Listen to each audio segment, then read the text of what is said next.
Okay, I'm really glad I stayed silent there, because that was... Ooh. That was interesting. The dream is suffocating. The shifting tunnel of glass and steel, the towering silhouette of dark majesty, the shadowy doorway, and the teeth. They snap at your heels as you claw your way back to consciousness. You open your eyes to Duncan looming over you. He shakes your shoulder roughly. Aubrey. Come on, Aubrey, wake up. We gotta go talk to Kindly. The others have already left. That was one rough night. He lets go of your shoulder, cocks a thumb at the hatch. We gotta go. I've been trying to wake you for a while now. You were thrashing around in your sleep.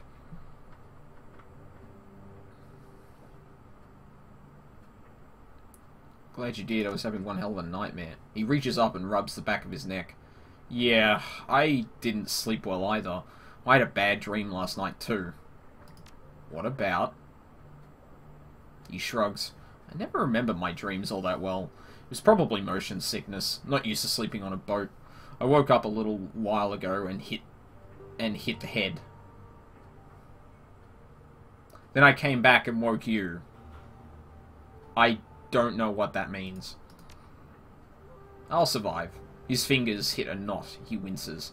But man, nothing's gone right since we stepped foot in this country. I'll tell you something though, and this is after a full night's sleep. I don't believe Ray's dead. Why am I so negative about this? Like, my answers are, no, he is actually dead. I hope you're right. Or inquisitive. There's no, yeah, I believe you, but... Alright. Think about it. The statement from the cops on the newscast could be fake. Ours was. And what's that surveillance footage? We never saw Raymond get shot. The camera was hit by stray gunfire. His passion is intense, but contained. Focused. Raymond's alive, Aubrey. I know it. Make a good case, Officer Wu. So what do you want to do now? Raymond is dead. No. He smiles. His teeth are white and straight and perfect. Should have been a detective instead of a headbuster, right? His smile fades. God, I feel like I'm 12 years old again, squatting on a stinking trawler. My parents gone. Raymond's gone. Hell, I'm gone. I don't even have a name anymore. And now I can't even go to sleep and hide from it all without having a nightmare. His jaw tightens and his teeth grind so loud you can hear it. What else is going to be taken away from me? You still have that piercing you got in Tacoma? Hold it together, Duncan. I almost called him Deacon. Ugh. Nothing. It's time for us to turn the tables, do some talking of our own. I'm here, Duncan, and I'm not going anywhere. What the hell's the piercing got to do with anything? I'm actually curious about that now. I had to drop that. Hygiene issues. Wu struggles to smile. He fails. What the hell did we fall into here, Aubrey? I mean, what's coming next? Yeah, that's pretty much it. Wu is silent for a moment. All you get is a blank expression. You're thinking of becoming a Shadowrunner. He says it without judgment. Just a statement of fact. I think we already are Shadowrunners. I think... He stops and crosses his arms. Considers. I think this whole thing has been a blur. I haven't been able to really stop and think for a second. He shakes his head slowly. Lets out a groan. This isn't the way it's supposed to be. I'm supposed to be a cop. You get to keep your gun, that's something. That was then, this is now. And I want a pony, but we played the cards we're dealt.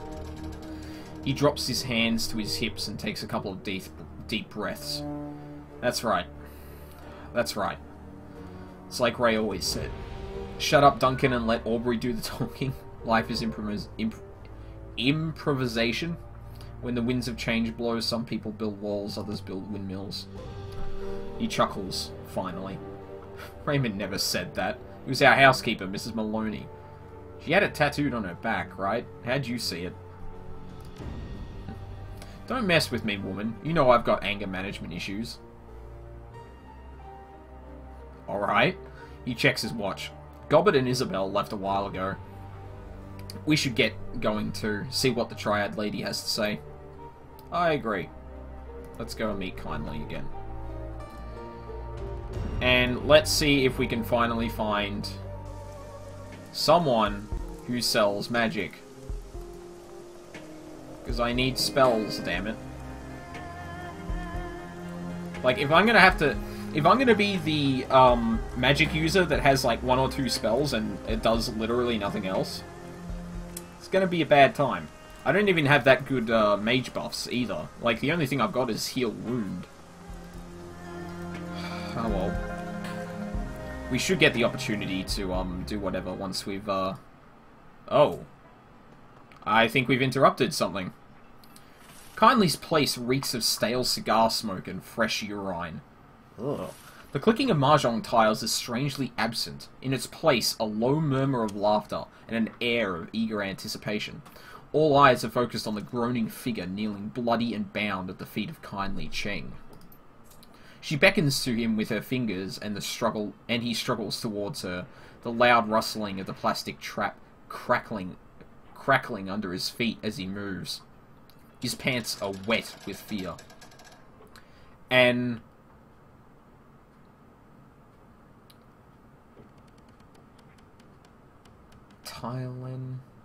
Ace-Tylen? I don't know how to say that. Torch lies on the table at Cheng's right hand. Kindly Cheng ignores the scene. She behaves as if all is right in the world. How did you sleep, my little ones? Like a baby. Still an afterglow, the tour of had a bad dream. Fine, thanks. What's with the guy on the floor? Like a baby. Triad Boss's eyes burnt. Eyes turn to half moons of amusement. Afterglow? Really? She nods her head back towards the pillar of meat standing behind her.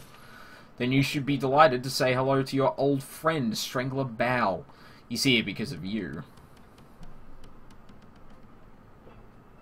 How very pleasant to see you again, Mr. Bao. Bao inclines his head, 1/4 of an inch. Well then, now that the niceties are over, let's get to the nasties. She indicates the kneeling man with an incline of her nose. Shitbird here is a plainclothes cop. He snuck into the area last night while you were sleeping, hoping to find you and kill you before his competition got to you first. My men found him outside the trawler you were sleeping on. They saw to it that your rest was undisturbed, and that your location remained a mystery. She nods her head back towards the pillar of meat standing behind her. You can thank Mr. Bao for that. Not at Strangler Bao. Bao inclines his head, 1/4 of an inch. She addresses the bloody man on his knees. Now, shitbird, tell my friends here what you told me. I don't know anything. I swear, we just got the orders in last night. He pushes his head toward you and Wu from the floor, struggling to keep his balance. Somebody high up wants these two dead. The whole department is on it. I don't know anything else. Someone from high up. The old woman lifts her foot, taps his chin with the toe of her shoe. How high? The cop looks up at her, looks around at the room filled with triad soldiers. One of them opens his coat and shows the cop something inside. He closes it, slowly, and winks. The cop drops his head to his chest. All the way up. It's someone on the council. Someone on the executive council wants these two dead. Cheng spits on him with a sneer. Fuck your ancestors to the 18th generation. Give me the truth. The cop wears the spittle. He never lifts his head. It's the truth, madam, I swear it. Whoever it was labelled them as terrorists. We're to terminate them with extreme prejudice. Kindly Cheng shuffles closer to the kneeling cop, reaches down and strokes his head with her hand. Then she slowly digs her fingers into scalp. She pulls back hard until his chin points high. The triad boss leans in, close, and searches his eyes with her own. That's all he's got. She lets go of his head and smooths his buzz-cut hair with her hand. For whatever reason, last night, someone on the Executive Council of the Free Enterprise Zone ordered the Hong Kong police force to kill 2 nobodies from Seattle. I find that fascinating. Don't you? Not really. Corporations, yes, but why the need to label us as international terrorists? Come on. I call that some messed up shit. She strokes the policeman's cheek with the back of her hand. Her rusty voice becomes sweet as she explains the ways of the world. Propriety, propriety? Yeah, propriety, my darling. When the government has someone gunned down, they prefer to make it appear justified. The people feel safer when their murders feel like part of civilization. My, but you have definitely fallen into the deep end of the pool. Seattle isn't like Hong Kong. There, the megacorps control the government. Here, the corps are the government. The exec council is chosen by the corporate board of governors. They're basically the legislative and executive branches of the Hong Kong government in one tiny package. 8 people call all the shots. Neat and efficient. Kindly Cheng steps back from the cop and lights one of her thin black cigars. For the wage slaves and the civilian sheep, the corporations are a pantheon of gods who wield absolute power. She looks around the room. But not for us. The Triad woman takes a long pull from her cigar and taps her ash on the kneeling cop's head. Oh, jeez. Who else knows about my guest's visit to Hawaii, shitbird? No one, madam. I hadn't called it in yet. I wanted the kill for myself. No one knows they're here. I swear it. She turns to her enforcer. Mr. Bao? Bao fiddles with the PDA in his meaty hands. He's telling the truth. No outgoing calls on his PDA. Very good. Thank you, Bao. She nods at the cop. Thank you for your honesty. In one smooth motion, Strangler Bao produces a silenced pistol, fires it once into the policeman's head, and replaces it in his jacket. His face never changes expression. Looks like the triads can be just as efficient. Hey! Cheng takes a drag on her cigar. Yes, my darling. She balances her cigar on her shot glass, picks up some mahjong tiles and begins playing with them absently. It is clear our friend Raymond Black was up to something involving the walled city, something having to do with prosperity. And this executive council member wanted Raymond dead for it. She stacks her tiles one by one. Click, clack. Now they want you dead for it too. This plastic-faced man may show up on your door one day too. She knocks the pile over and it clatters to the table loudly. I have a proposal for you, my sweets. A smile lights up her dead black eyes. Work for me. With Nightjar and Gutshot here, I find myself with 2 job openings. Fill them. I have need of deniable assets here. Players unaffiliated with the Triads who can take care of some of the more unsavory business needs about town. You've proven yourself resourceful, and you have no existing connections here. That can be a positive in this line of work. Shadowrunners. Wu grunts. His jaw tightens, but he stays quiet. In exchange, I will keep you safe from pests like this one. She nods at the body on the floor. The pool of blood on the plastic wrap continues to widen. You'll have safe harbor here in my town and a steady source of income. She picks up a handful of tiles again. And while you dip your toe into the waters of corporate espionage, organized crime, and clandestine mercenary actions, I will employ my network to find the plastic-faced man and gather information about Raymond Black.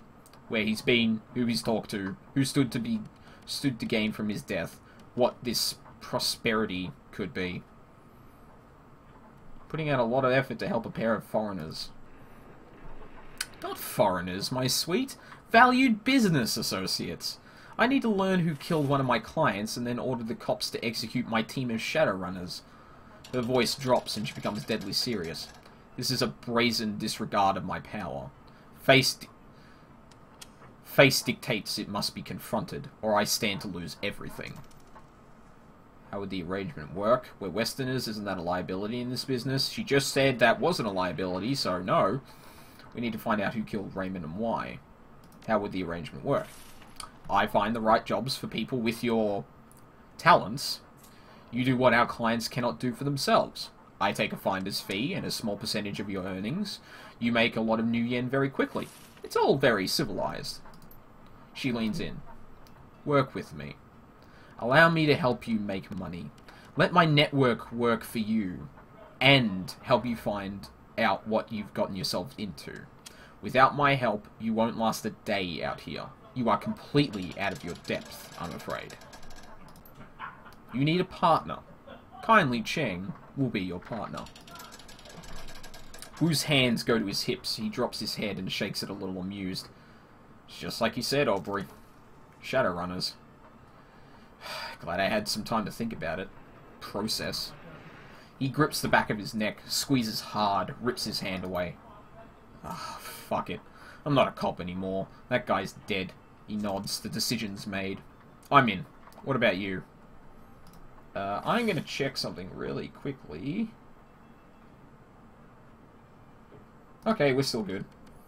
I was worried for a moment that upstream had died a bit, but luckily our internet's being, or my internet's being good for the first time in what must be months, especially on the stream. I'm in 2, don't have anything back home. There's good money in the shadows. I'm in until I can clear my name. I'm gonna find out who killed Raymond. I think Ray's still alive too. Let's run the shadows and figure out what happened to him. Raymond is alive, I'm sure of it. So I'll run the shadows as long as Auntie Cheng keeps her end of the bargain and helps us figure out what really happened to him. Then I'm gonna find my father. Didn't you say... Oh no, his parents left him. Or parents are gone. Usually a pseudonym for death, but nah. Or synonym for death. Ugh. Dead. Then it's done. Huoi is now open to you. She gestures to her lieutenant. Please let this open a magic store. First order of business, Audra here has already chosen a street name. She turns her attention to Wu. But Duncan Wu doesn't exist anymore. You'll need one too. Wu sighs. Yeah, okay. I'll think of something. Gobbet rubs her cheek against her rats, a glint in her eye. I think we've already got you covered, gun show. She turns to Isabel. Fits, doesn't it? Indeed. I knew that was going to stick. It has stuck. Gobbet, Isabel, we'll handle this the same way we did with all your previous work. She didn't say Nightjar. All the jobs I line up for you will be sent to your computer on the squat boat. She's pointing at you. I got it. Why her? Simple process of elimination. She points to the little decker. Isabel isn't the leader type. You got that right. She moves her finger to the orc girl. As for Gobbet, let's just say Gobbet doesn't have a head for business. Not my thing. Then she rests her finger on Wu. And then there's Gun Show. She wiggles it. The jury's out on Gun Show, on Mr. Gun Show. Meaning? Her response is direct, straightforward. Meaning there's a lot going on there's a lot going on within that head of yours right now, and I'm not sure I can trust you. So I'm in charge because I'm the best of the worst. Jury's out with me too, Duncan. You're a raw nerve, and I'm gonna have to keep my eye on you. So I'm the... Oh, my sweet. Don't put it that way. She opens her arms. You're the most equipped for the role. She's making sense. You're the right person for this, Aubrey. Well, I'm glad you turned around on this quickly, Duncan. Okay then, guess I'm running the show. I had a handle back in the Barrens, Audra. Guess it's time I dusted it off. Aubrey Lindau doesn't exist anymore. Call me Audra. Wu shakes his head, eyebrows raised. Gonna be weird calling you Audra again. Haven't called you that since we were kids. Gobbet looks from Isabel to Wu to you. I guess this is our new crew. The rat on her shoulder scurries to the top of her head for a better view. Welcome to the shadows, Audra. Yeah. Oh, okay, so the second I checked, oh, is my upstream still okay? How's it going? The second I checked, and the second I threw my eyes away from it, it went to shit and we dropped a bunch of frames. I just shouldn't look. I really